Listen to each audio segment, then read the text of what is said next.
Back with a Fox News alert. Well, an Islamist armed with a knife goes on the attack in Paris, killing one and injuring 4 others. ISIS taking credit for that attack, at least the 245th deadly one since 2015. Well, former UK Independence Party leader, Fox News contributor Nigel Ferage joins us now to weigh in. Good to see you, sir. Morning. Good morning. Thank you. I wonder, President Trump got a call from President Macron of France before this happened, I believe just hours before it happened, where he was sort of registering his complaint about the president pulling out of the Iran nuclear deal. And the message from the president has been, we've got to get serious about Iran nuclear threat. We got to get serious about the Islamic terror threat around the world. And just hours later, look at this all over again. Yeah, well, here's the point, of course, that the regime there in Tehran, which has been there since 1979, is an extreme, radical, jihadist regime. And they, of course, want to spread their ideology, not just to the Middle East, but across the whole of the world. So, anything that can be done to bring that regime down rather than prop it up must, it seems to me, be the right thing to do. Nigel, inside France, though, you've got over 200 deaths at the hands of ISIS since 2015. What's happening there? Do they have their hands around this at all?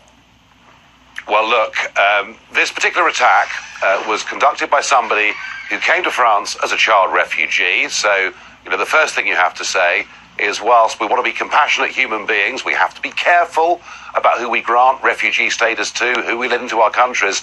But the second point, and here's the really important thing, is he was already on a suspect list. He was on a list as somebody who was a potential danger to the French state. And here's the problem.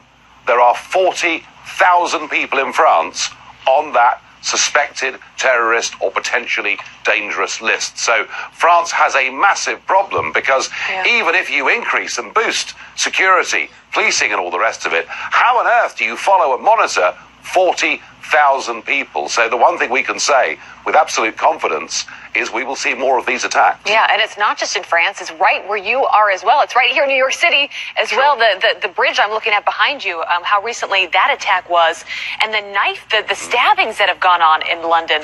Talk about where you are and just the policies. Let's draw a distinction here, between terrorism and the knife attacks. Now, London crime itself, what we've seen is a 44% increase year on year in the murder rate going on in this capital. It's mostly knife crime. It's mostly associated with gangs.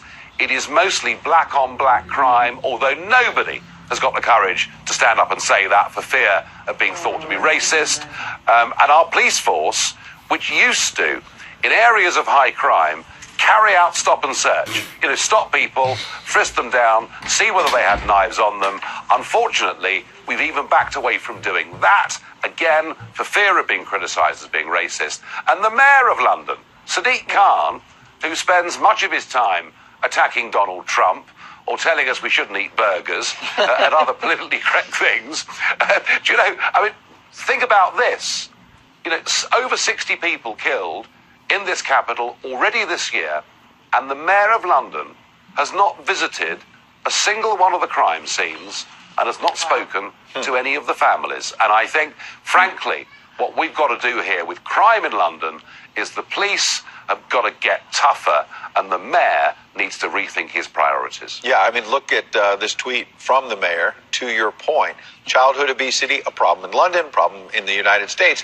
But his tweet, London has one of the highest childhood obesity rates in Europe. 40% of children aged 10 and 11 overweight or obese. As part of a package of measures in this new food strategy proposing to ban harmful junk food ads from the entire Transport for London network. No more hamburgers than on the subway. No more burgers, right? But he's focused on transit ads for junk food, not on the stabbing deaths?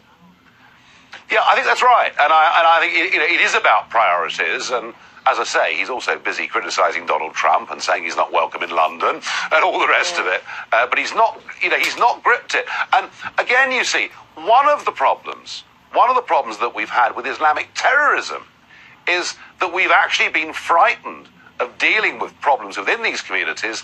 Again, it's this fear that if you tackle a problem head on, you get called racist for doing so. We've got to bury this rubbish. Do you know something? Actually, on crime in London, if we got tough with the offenders, it's black lives we'd save. Yes. So we've got to cut this nonsense, and we've got to get on doing the job and giving the police real powers. Yeah.